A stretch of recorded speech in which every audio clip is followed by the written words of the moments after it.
कि 45 साल का यह युवा अब भारतीय जनता पार्टी का भविष्य है।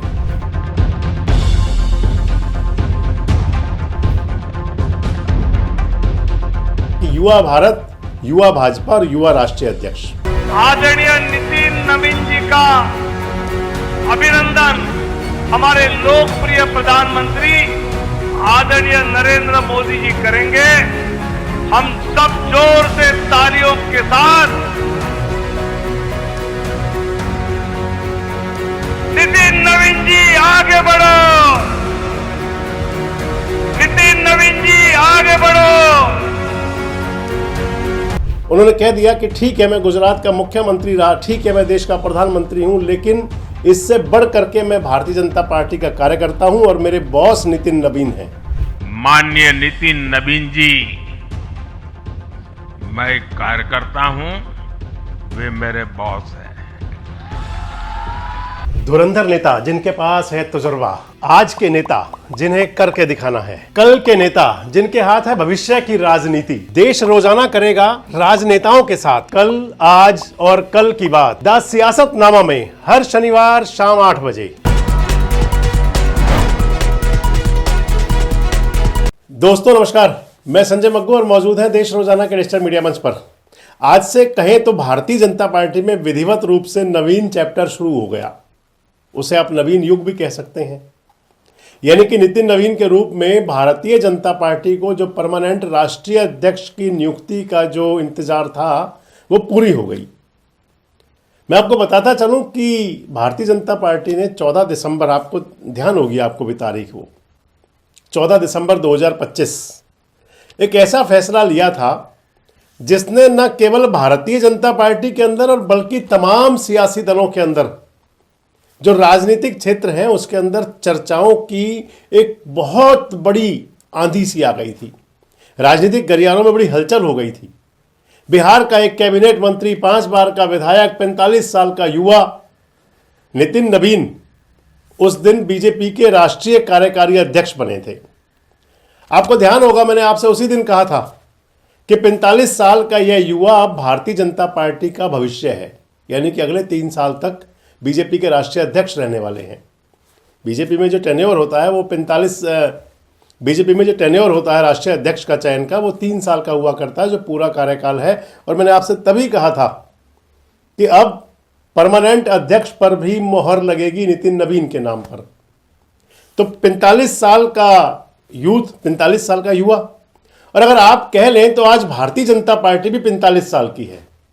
1980 में भारतीय जनता पार्टी अस्तित्व में आई थी, उससे पहले जनसंघ हुआ करता था, बाद में ये बीजेपी बनी। तो 45 साल की भारतीय जनता पार्टी का 45 साल का युवा अध्यक्ष। और अगर भारत की बात करें, ये भी मैंने आपसे वीडियो शेयर किया था, तो भारत को विश्व का सबसे युवा देश माना जाता है।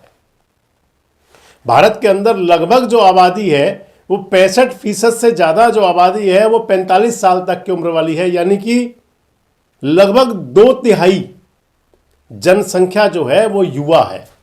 इस लिहाज से मैं कह रहा था कि युवा भारत, युवा भाजपा और युवा राष्ट्रीय अध्यक्ष। तो जब चयन हुआ था कार्यकारी अध्यक्ष के तौर पर नितिन नवीन का, उसी दिन पता चल गया था कि भारतीय जनता पार्टी के इतिहास में सबसे युवा राष्ट्रीय नेता के रूप में अब एंट्री हो गई है और ये राष्ट्रीय अध्यक्ष होंगे। नितिन नवीन बिहार से आते हैं और उस बिहार से आते हैं जो पहले बंगाल का हिस्सा था, पश्चिम बंगाल का।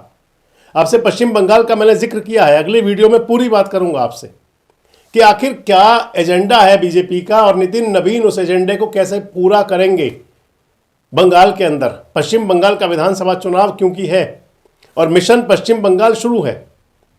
तो जिस बिहार के बांकीपुर विधानसभा क्षेत्र से विधायक हैं नितिन नवीन, शायद उन्होंने कभी सोचा भी नहीं होगा, जब वो कॉलेज चल रहा था, उनकी पढ़ाई कर रहे थे, तो उस समय उन्होंने सोचा भी नहीं होगा कि वो सियासत में आएंगे और सियासत में आकर उस मुकाम को हासिल करेंगे जो सबसे सर्वोच्च कहा जा सकता है आज भारत की राजनीति में। क्योंकि अगर देखें तो भारतीय जनता पार्टी वैसे तो विश्व की कहा जाता है, लेकिन भारत की तो सबसे बड़ी राजनीतिक पार्टी है। लगातार 11 साल से पूरे देश के अंदर बीजेपी का 12 साल से डंका बज रहा है। केंद्र में लगातार तीसरी बार सत्ता है। आज प्रधानमंत्री नरेंद्र मोदी बोल रहे थे, जब नितिन नवीन को दायित्व दिया जा रहा था, कार्यभार ग्रहण कराया जा रहा था, तो आज कह रहे थे, प्रधानमंत्री भी कह रहे थे कि पंचायत से लेकर के गांव की पंचायत से और पार्लियामेंट तक, यानी कि गांव की पंचायत से और देश की सबसे बड़ी पंचायत तक आज बीजेपी का डंका बजता है। इस समय पर आप कहीं चले जाएं, हरियाणा को देखें तो ट्रिपल इंजन सरकार कहते हैं, आप उत्तर प्रदेश में जाएं, आप बिहार में जाएं, आप राजस्थान में जाएं, आप मध्य प्रदेश में जाएं, आप गुजरात में जाएं, आज पीएम मोदी ने जिक्र भी किया था इसका। तो मैं आपको बता रहा था कि वो युवा जो कॉलेज की पढ़ाई कर रहा था, अभी एकाएक उनके पिता का देहावसान हुआ, उनके निधन पर फिर वहां उपचुनाव हुआ और नितिन नवीन उपचुनाव जीत करके पहली बार विधायक बने। 5 बार विधायक रह चुके हैं। और क्योंकि इस चुनाव में जो अगला चुनाव जो होना है पश्चिम बंगाल का, 5 राज्यों में चुनाव होंगे। पश्चिम बंगाल में चुनाव है, असम में चुनाव है, केरल में चुनाव है, तमिलनाडु में चुनाव है, पुडुचेरी में चुनाव है, 5 राज्यों में चुनाव है।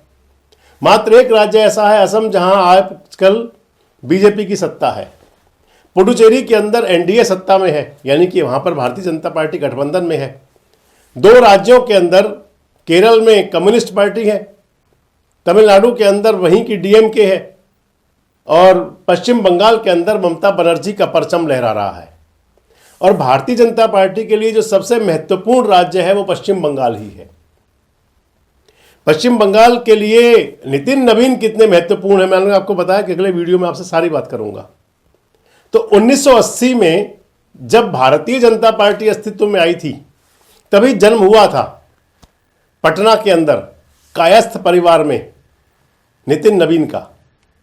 कायस्थ समुदाय जो है वो परंपरागत रूप से प्रशासनिक और बौद्धिक कार्यों से जुड़ा हुआ है, यानी कि आप देखें तो जो दक्षता वाले काम है उनके अंदर कायस्थ समाज है।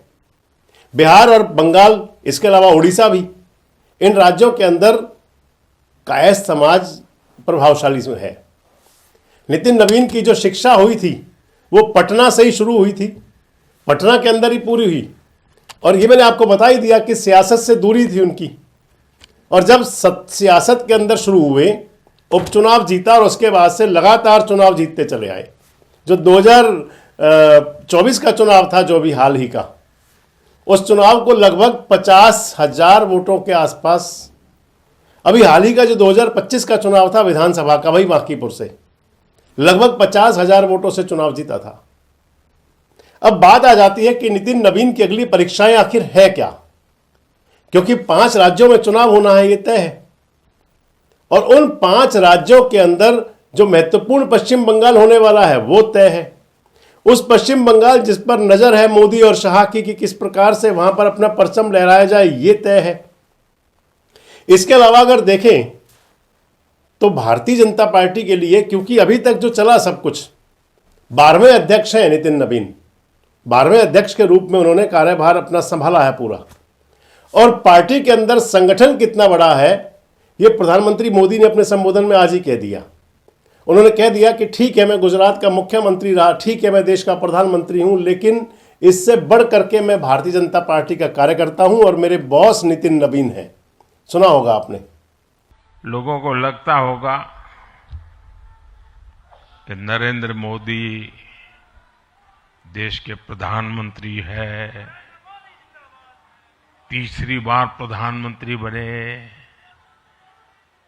50 साल की छोटी आयु में मुख्यमंत्री बन गए, 25 साल से लगातार हेड ऑफ द गवर्नमेंट रहे हैं। ये सब अपनी जगह पे हैं, लेकिन इन सबसे भी बड़ी चीज मेरे जीवन में है, मैं भारतीय जनता पार्टी का कार्यकर्ता हूं। ये सबसे बड़ा गर्व है। और जब बात पार्टी के विषयों को आती है, तब माननीय नितिन नवीन जी, मैं कार्यकर्ता हूं, वे मेरे बॉस हैं। इन कई लिहाज से अगर देखें तो नितिन नवीन की चुनौती बड़ी है। अगला जो समय उनका टेन्योर पूरा रहेगा, क्योंकि तभी, हालांकि मैंने अभी बताया आपको 5 राज्यों के चुनाव और उसके बाद अगला लोकसभा चुनाव 2029 का लोकसभा चुनाव आप आज ही तय मान लें कि वो भी नितिन नवीन के नेतृत्व में ही चुनाव होगा। हालांकि अब आप सोचते होंगे कि कहीं हम नवीन कहते हैं, कभी नवीन कहते हैं, हालांकि उनका पूरा नाम तो नितिन नवीन ही है, लेकिन क्योंकि वो बेस्ड जो है बंगाल है, पश्चिम बंगाल बेस्ड हैं। 1921 में बिहार अस्तित्व में आया था। उससे पहले बिहार पश्चिम बंगाल का पार्ट हुआ करता था, वहीं का हिस्सा था। और जब अस्तित्व में आया था बिहार, तभी से ही, क्योंकि वो तो उनके जन्म से पहले का ही हो गया। और बंगाल के अंदर जो नवीन, और नवीन का मैं कह रहा था आपसे कि बंगाल के अंदर वाह को बा बोला जाता है।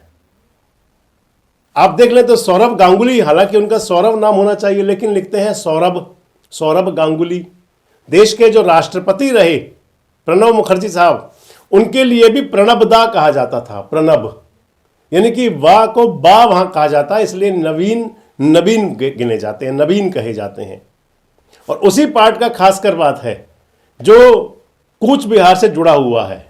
जिक्र मैंने आपसे कर ही दिया।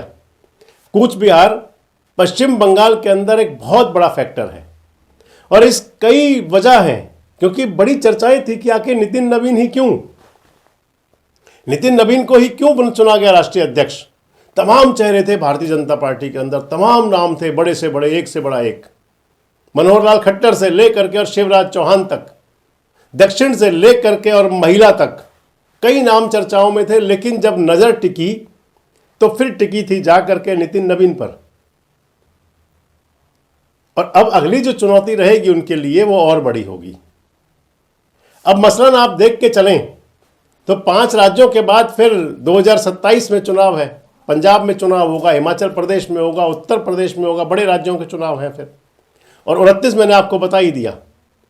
कैसी रहेगी नितिन नवीन की ये भारतीय जनता पार्टी की सियासी यात्रा ये वाली, और कैसा रहेगा बीजेपी के अंदर नवीन चैप्टर, कमेंट बॉक्स में जरूर बताएं। जुड़े रहे हमारे साथ, देखते रहें देश रोजाना। हमारे साथ जुड़े रहने के लिए सब्सक्राइब करें देश रोजाना के YouTube चैनल को और नई वीडियो की नोटिफिकेशन पाने के लिए बेल आइकन जरूर दबाएं। अगर आप ये वीडियो Facebook या Instagram पर देख रहे हैं तो पेज को लाइक और फॉलो जरूर करें और ज्यादा से ज्यादा शेयर करें।